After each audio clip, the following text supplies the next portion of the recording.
O texto que eu vou ler com os irmãos está em Jeremias, capítulo 42. Jeremias 42, eu vou ler na NVT.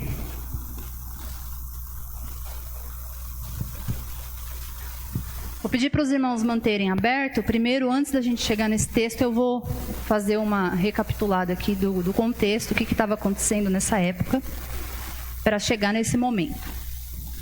O povo de Israel, primeiro, tinha pecado contra Deus, tinha cometido o pecado de idolatria, e já tinha ali sofrido o cerco ali da Síria, já tinha ali sofrido aquele momento. E depois o povo de Judá começou a cometer os mesmos erros, a andar pelos mesmos caminhos. O texto vai dizer, né, desde lá do tempo dos reis, até a gente ler nos profetas, vai mostrar que o povo de Judá começou a trazer para dentro de Judá coisas que eram dos outros povos ao redor, costumes, hábitos que eram dos outros povos. E eles começaram a trazer idolatria, eles começaram a construir postes ídolos, eles começaram a criar para eles, ou trazer de fora para eles, deuses. Então tinham lá que era responsável por eles terem uma boa colheita, outro que era responsável pela fertilidade, outro que era responsável por isso e por aquilo, e eles começaram a fazer esse tipo de mistura. E Deus, ele vai falar através de vários profetas. Ele fala através de Isaías, de Miqueias, de Abacuque, de Sofonias, de Jeremias, com o povo, para que eles se arrependam, que voltem para Deus, que eles parem com essas práticas, né? Que eles retomem os caminhos. E ainda eles já tinham o exemplo do que tinha acontecido com Israel, porque nessa época o reino já estava dividido. Então, Judá era ali o reino do sul, o reino do norte já tinha acontecido a mesma coisa. Então, além de todas as advertências de Deus, eles ainda tinham um exemplo de que dava errado no final. Mas eles não queriam mudar suas práticas. E uma coisa que nem é o foco da mensagem, mas que quando eu estava olhando para essa parte, eu pensei, eles não deixaram de cultuar a Deus. Mas eles, junto com o culto a Deus, queriam colocar outras coisas. Então, eles iam na sinagoga, mas também iam lá oferecer sacrifício de criança para outro deus pagão. Eles liam as escrituras da época, mas eles também praticavam culto a deusa, a rainha do céu. Lá, eu nem sei como é que está na outra versão, na NVT traduz como a rainha do céu, que era a deusa da colheita deles. Então, eles começaram a fazer essa mistura. E eu estava pensando, como eu falei, não é esse o tema, mas esse é o jeito mais sutil do pecado entrar numa nação ou do pecado entrar na nossa vida. A gente não deixa de ir na igreja, a gente não deixa de ler a Bíblia, a gente não deixa de fazer as práticas religiosas, mas a gente começa a aceitar coisas que não deveria aceitar.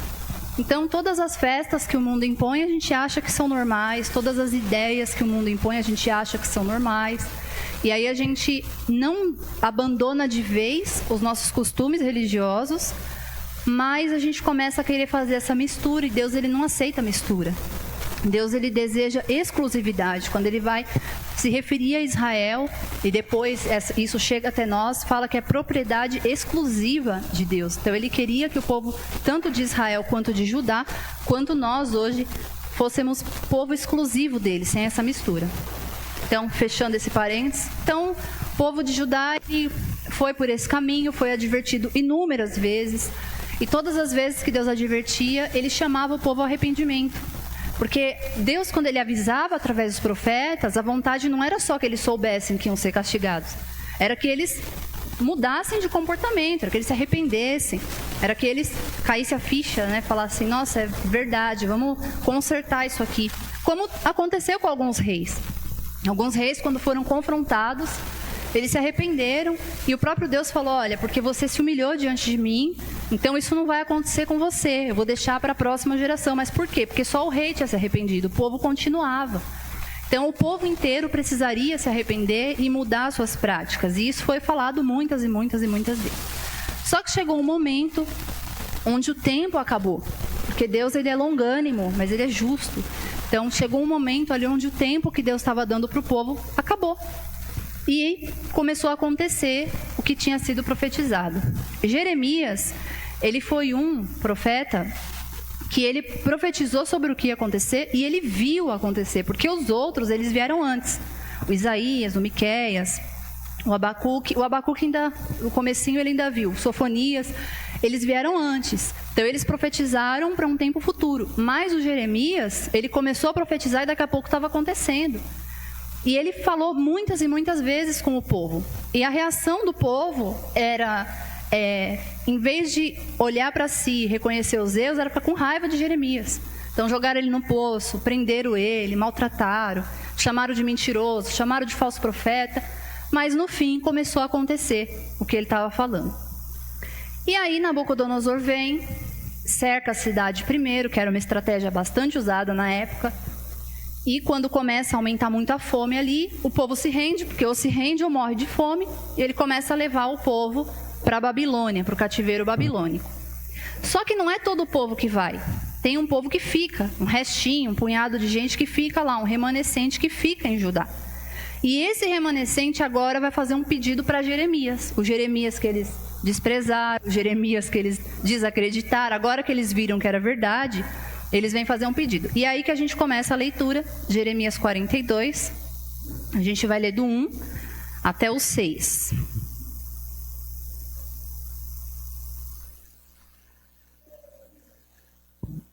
Diz assim: Então todos os comandantes dos grupos de soldados, incluindo Joanã, filho de Careá, e Jezanias, filho de Osaías, e todo o povo, desde o mais humilde até o mais importante, procuraram o profeta Jeremias e disseram: Ore por nós ao Senhor seu Deus. Como pode ver, somos apenas um pequeno e humilde remanescente, comparado ao que éramos antes. Ore para que o Senhor seu Deus nos mostre o que devemos fazer e para onde devemos ir. Está bem, disse Jeremias. Orarei ao Senhor seu Deus como vocês pediram, e lhes direi tudo o que ele responder. Não esconderei nada de vocês. Então disseram a Jeremias que o Senhor seu Deus seja testemunha verdadeira e fiel contra nós, se não obedecermos a tudo que ele nos ordenar. Que suas ordens quer suas ordens nos agradem, quer não, obedeceremos ao Senhor nosso Deus, a quem o enviamos com nossa súplica. Pois se obedecermos ao Senhor nosso Deus, tudo irá bem para nós. A gente vai ler até aqui. Então esse povo, ele chega para Jeremias, fala, em outras palavras, olha, a gente viu o que aconteceu de fato, e agora a gente quer que você ore para Deus falar o que é para a gente fazer. Porque tinha uma ideia na mente deles de fugir para o Egito. Porque o Egito, ele também era uma potência na época, ele também era um lugar fortificado, um lugar onde as pessoas poderiam se refugiar. E eles vão até Jeremias pedindo para orar, porque eles querem saber, aí a gente desce para o Egito, a gente fica aqui mesmo, o que a gente faz? E Jeremias fala, eu vou orar, mas o que Deus falar, eu vou falar para vocês. Não vou esconder, não vou... E eles falam, não, Deus seja testemunha, se a gente não obedecer, que ele pesa a mão contra a gente, porque a gente sabe que obedecendo a vontade de Deus, a gente vai bem. E se a gente olhasse só esse texto, a gente ia falar, finalmente, caiu a ficha, finalmente perceberam, né? Finalmente, porque agora eles viram que deu tudo errado e eles vão obedecer a Deus. Mas infelizmente não é o que acontece. Jeremias vai lá, ora, e Deus fala, manda eles ficarem em Judá. Se eles forem para o Egito, eles vão morrer. E quando Jeremias volta e fala, olha, Deus falou para vocês ficarem aqui mesmo, que se for para o Egito vocês vão morrer. Eles falam, você está mentindo, a gente vai para o Egito. E eles pegam e vão para o Egito e ainda levam Jeremias. Né? Então eles, além de fazer errado, ainda levam o profeta junto. Leva o Baruque, leva todo mundo lá. E eles vão totalmente contrário ao que Deus tinha falado. Então, esse posicionamento deles, vai lá, fala com Deus, a gente vai fazer o que Ele quer. Na verdade, eles já tinham um plano na cabeça deles. E o que eles queriam? Que Deus validasse o plano deles. Mas quando Deus olha e fala assim, não é para fazer isso, é para ficar em Judá.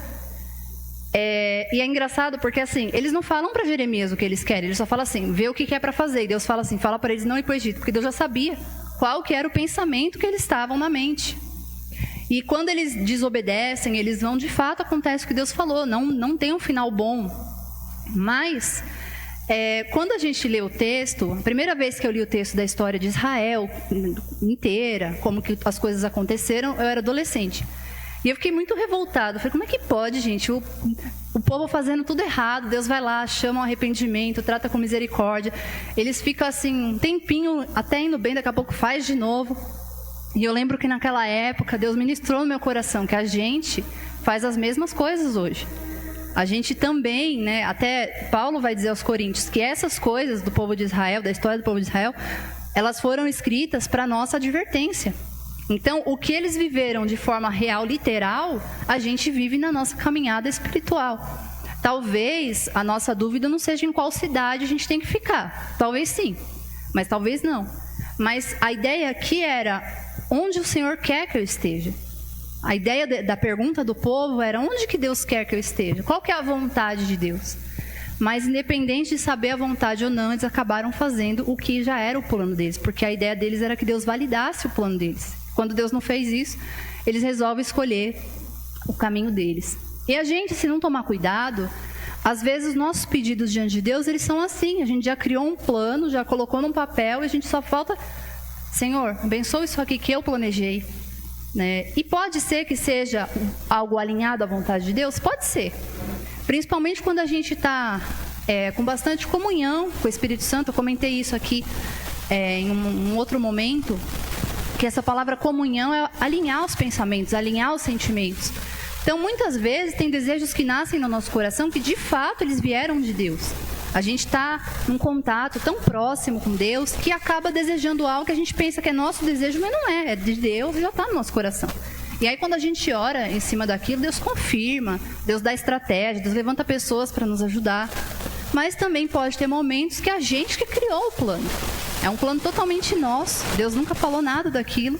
E aí a gente tem esse desejo, às vezes, que Deus valida o nosso plano. E muitas vezes não é a vontade dele. Quando eu li esse texto de Jeremias, eu lembrei de um outro exemplo que para mim assim, é o exemplo mais nítido e mais claro da Bíblia de uma situação dessa, que é o exemplo de Balaão, que está em Números 22, a gente não vai ler, mas só resumindo a história. Balaque era o rei de Moabe, o povo de Israel estava crescendo muito, e Balaque fica com medo do povo de Israel se levantar contra o povo dele. Então ele pede para os homens irem lá e fala assim, tem um homem lá chamado Balaão, chama ele aqui para ele amaldiçoar o povo de Israel. E quando os homens chegam na casa de Balaão, com presente, homens importantes, com recompensa ali, fala, olha, a gente veio aqui porque o Balaque mandou a gente vir pedir para você amaldiçoar o povo de Israel, porque a gente ouviu dizer que quem você abençoa é abençoado, quem você amaldiçoa é amaldiçoado. E o Balaão fala, entra aqui, vamos dormir aqui hoje, eu vou orar e perguntar para Deus o que é para eu fazer. E é tão absurdo o que o Balaão fala que chega a ser engraçado. Porque o inimigo mandou alguém ir lá, chamar ele para amaldiçoar o povo de Deus. E ele vai orar e perguntar para Deus se é para ele ir amaldiçoar o povo de Deus. Então é como se chegasse e falasse, Senhor, eu vim aqui orar para saber se é ou não para eu amaldiçoar o seu povo, né? Então é uma coisa muito óbvia que não era para ele fazer. E isso é uma coisa que a gente precisa prestar atenção. Existem coisas que a gente não precisa perguntar para Deus. Não porque a opinião dele não seja importante, mas porque a gente já sabe. Né? Já pensou? Toda sexta, todo domingo eu vou orar hoje para ver se é para eu ir no culto. Não precisa. É uma coisa que a gente já sabe que tem que fazer, já sabe que Deus quer que a gente faça. Eu estou numa situação ruim aqui no meu emprego, peraí que eu vou orar, ver dessa vez se eu posso mentir. Então, tem coisas que dispensam a consulta a Deus por serem óbvias. E esse era o momento. Mas o Balaão vai lá e ora. E Deus pergunta para ele. Deus pergunta, quem são seus visitantes? E Deus já sabia. Mas quando eu leio esse texto, eu penso assim, Deus pergunta, porque vai que se ele falar em voz alta, ele percebe a besteira que ele está fazendo, né? Mas não, Balaão fala com a maior naturalidade. Olha, eles vieram aqui e pediram para amaldiçoar o povo, eu quero saber se eu posso. Deus fala, não é para ir com eles. No outro dia, ele dispensa aqueles homens e eles vão embora. E aí quando eles chegam lá para Balaque, conta, fala, ele não veio não quis vir, falou que Deus não deixou. E aí Balaque vai, chama outros homens mais importantes que os primeiros, pega uma recompensa maior que a primeira, fala, volta lá e fala com ele de novo. E quando eles voltam, o Balaão vai orar de novo. Então já tinha sido um absurdo ele orar a primeira vez. Mas Não sei qual que era a ideia dele, se ele achou que por causa de ter mais presentes, agora Deus ia concordar com esse negócio. E ele ora de novo. E nesse momento, Deus fala, como eles vieram te buscar, então vá com eles. Só que no caminho, a ira de Deus se acende contra Balaão. Por bastante tempo eu fiz muitas perguntas sobre esse texto, né? Falava, nossa, mas Deus falou para ele ir, depois ficou irado contra ele, por quê? E eu entendo hoje que a primeira vez que Balaão perguntou para Deus, apesar de ser uma pergunta absurda e óbvia, Deus falou qual era a sua vontade. Era que ele não fosse. Como ele insistiu naquilo, Deus permitiu. E muitas vezes a gente vive coisas que não eram a vontade de Deus, mas são a permissão, porque a gente insistiu naquilo. Deus já tinha falado como ele queria, Deus já tinha mostrado o que era para fazer, ou em alguns casos o que não era para fazer, mas a gente insistiu tanto que Deus acaba permitindo, porque nós temos essa liberdade de escolher os nossos caminhos. Não que todos os caminhos que a gente escolha sejam corretos, mas Deus, ele nos deixa escolher. Então, muitas vezes, quando ele fala para Balaão, então vai com eles, é uma permissão, porque ele já sabia que não era para fazer, mas ele estava insistindo naquilo, né? E essa é a diferença entre a vontade de Deus e a permissão. Porque o nosso propósito, o nosso objetivo, ele precisa ser viver a vontade de Deus.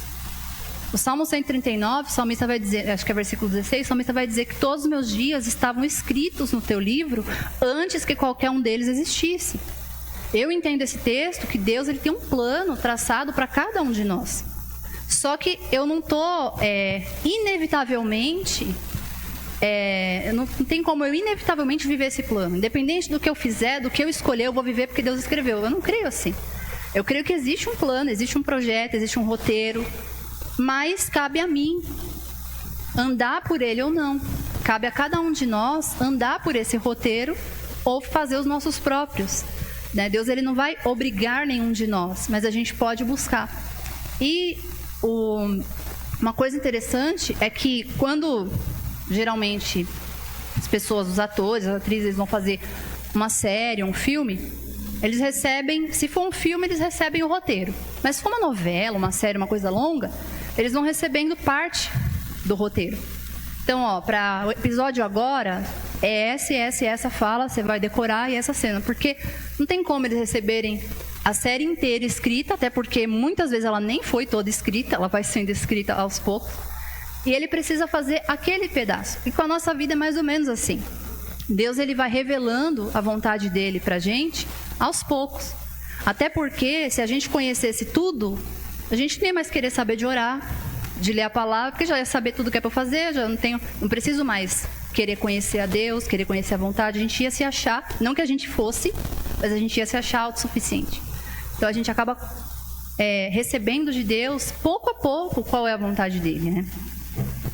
O fato é que Deus tem uma vontade para cada um de nós.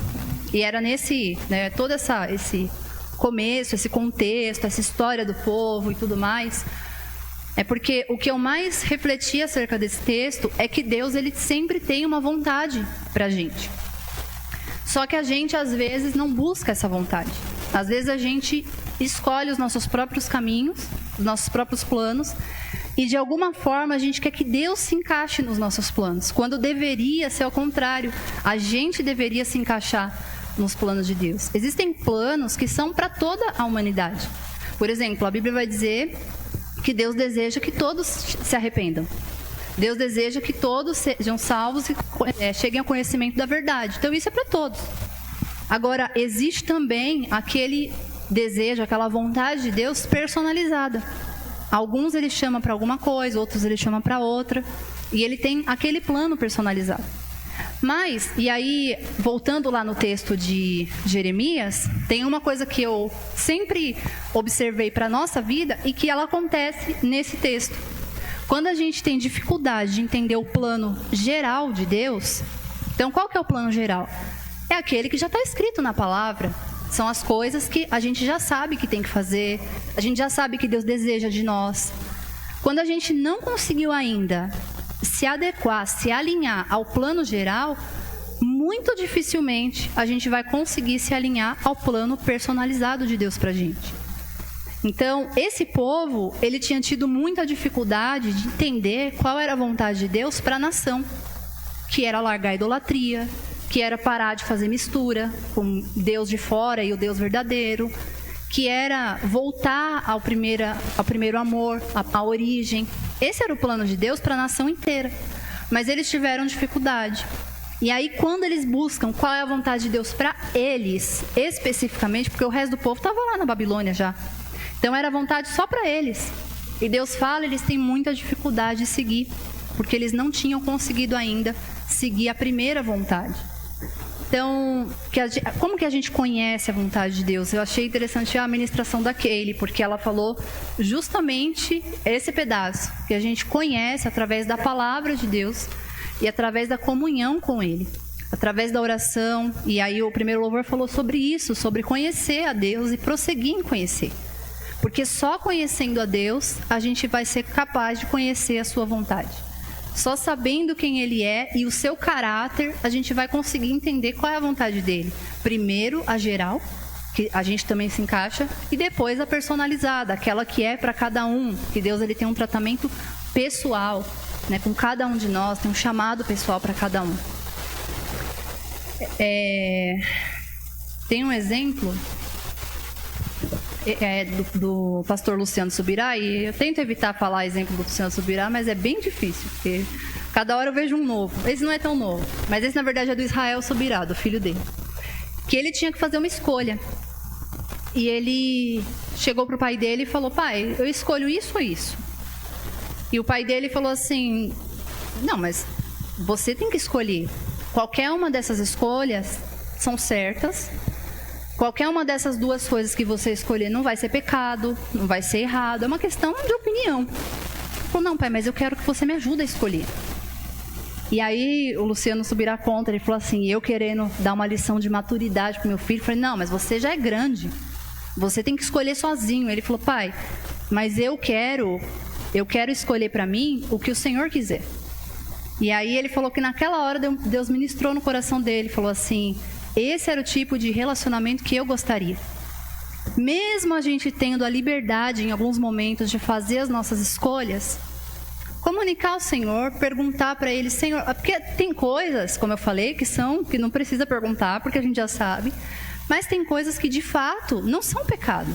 Já comentei isso aqui outras vezes, né? Quando eu vou fazer uma compra, quando eu vou trocar de carro, quando eu vou, enfim, eu oro e falo com o Senhor: Senhor, eu preciso, assim, se não for para ser desse jeito, se não for para ser agora, se não for para ser esse momento, se o Senhor está vendo alguma coisa ali na frente, sei lá, vai que tem alguma demissão daqui para... Eu não estou vendo, mas Deus está vendo. Então, o fato ali em si, da dívida que eu vou adquirir, que eu vou contrair, pode não ser pecado. Mas eu posso não estar vendo algo que Deus está vendo. Eu posso não estar vendo, não, né? Eu com certeza não estou vendo o que Deus está vendo, mas estou dizendo assim, pode estar para acontecer algo que eu não sei, mas Deus sabe. Então, sempre colocar diante dele, né? E falar: Senhor, o que o Senhor quer que eu escolha? Foi mais ou menos essa a resposta que ele deu para o pai dele: eu quero escolher o que o Senhor quiser que eu escolha. E eu achei esse exemplo bem interessante, porque deveria ser assim o nosso relacionamento com Deus. Em Jeremias 43, o último versículo que eu vou ler, que é o final da história, final não, né? Mas o final dessa parte. Jeremias 43, versículo 6, diz assim: Joanã, os outros comandantes e todo o povo não obedeceram à ordem do Senhor, para que ficassem em Judá. Então, só esse versículo. Depois, se os irmãos quiserem ler o capítulo 46 inteiro, a NVT, até ela traduz uma parte que eles falam para Jeremias assim: nós vamos continuar fazendo o que nós bem entendermos. Porque a NVT ela já põe, né, na linguagem nossa atual, se fosse desse jeito tivesse falado. E o posicionamento desse povo é muito triste. Todas as vezes que eu leio essa parte do povo de Israel, eu acho muito triste. Porque eles tiveram muitas oportunidades de rever, né, de se arrepender. Mas em vez do coração deles se quebrantar, a reação deles era sempre o inverso. A reação deles era de se indignar com quem estava trazendo a mensagem. A reação deles era ficar revoltado com Deus. Como que pode Deus não querer que eu adore dois deuses aqui ao mesmo tempo? Então eles sempre queriam achar, né, que os planos deles estavam corretos. E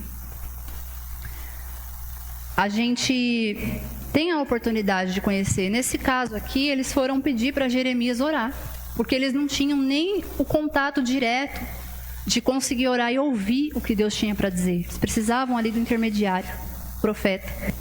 E eles pedem para Jeremias orar. Jeremias traz a mensagem, eles não aceitam. Mas hoje nós temos esse livre acesso de orar, de falar com Deus. Senhor, o que o Senhor quer que eu faça? Às vezes é uma decisão aparentemente tão pequena, tão simples, mas é sempre importante a gente colocar diante de Deus, manter essa comunhão. E eu falei da outra vez e falo de novo, eu acho que talvez Deus não fale todas as vezes quando é para a gente fazer alguma coisa, mas eu tenho comigo que Deus sempre vai avisar quando não for para a gente fazer. Sempre vai ter, eu tenho até uma experiência recente, mas que eu vou deixar para outro dia, porque agora já falta só 5 minutos, que eu estava orando, vou contar só por cima, eu estava orando por uma questão do meu trabalho, e eu comecei a sentir um aperto, mas era só isso, né? Não que seja pouco, mas assim, não vinha uma palavra, não vinha nada, mas toda vez que eu ia orar em cima disso, eu me apertava, eu sentia uma angústia, e eu falei, tem alguma coisa errada com isso. E eu pedi para Deus me responder. Falei, Senhor, então se não for para eu fazer isso, me mostra, né, de alguma forma. Passou 3 dias, um irmão ligou lá em casa, até estranhei quando eu vi, porque ligar, as pessoas geralmente já não ligam mais, né, mandar áudio e tal, mas... E aí quando eu atendi, falou, olha, eu tive um sonho com você, e aí naquele sonho eu entendi Deus me explicando claramente que não era para eu fazer. Então eu tenho muito isso como certeza de fé, que Deus ele sempre vai nos avisar, porque a intenção de Deus é nos proteger. A intenção de Deus, até quando ele corrigia o povo e falava, era proteger o povo, era que o povo se arrependesse, era que o povo repensasse seus caminhos. E é esse o desejo dele para a nossa vida também. Amém? Gostaria que os irmãos se colocassem em pé para a gente orar em cima disso. Vou ser breve nessa oração. Porque a gente alinha a nossa vontade à vontade de Deus, né? E não o contrário. Não fique esperando que Deus alinhe a vontade dele na nossa. Mas que a gente consiga ter essa graça de alinhar a nossa vontade com a vontade dele. E isso é dia após dia. Porque ele não vai dar o roteiro inteiro para a gente. Ele vai falando aos poucos e a gente vai se adequando e seguindo conforme a vontade dele. Amém? Senhor, meu Deus, meu Pai, em nome de Jesus eu quero orar, te agradecer por essa palavra. Eu quero, Deus, colocar a vida de cada um de nós diante do Senhor nessa noite.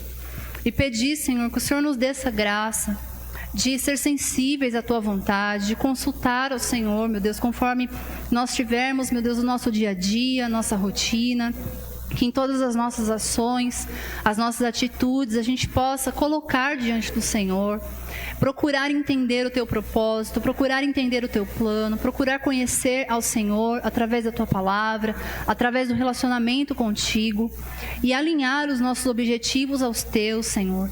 Que todos os planos nossos, Pai, que não vieram do Teu coração, nós possamos deixar de lado e buscar aqueles que são do Senhor, buscar os Teus planos para que a gente se alinhe a eles, buscar os Teus projetos, Senhor, para que a nossa vida ela se encaixe neles. Meu Deus, porque apesar daquele povo não ter seguido o que eles falaram, uma coisa que eles disseram é verdade.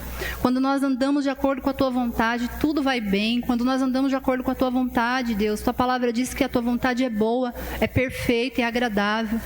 Que nós possamos, meu Deus, não somente saber isso, não somente decorar isso, mas viver isso, entender isso profundamente, Senhor. Quanto a Tua vontade ela é boa, quanto a Tua vontade é perfeita, o quanto a Tua vontade é agradável e nos alinhar a ela.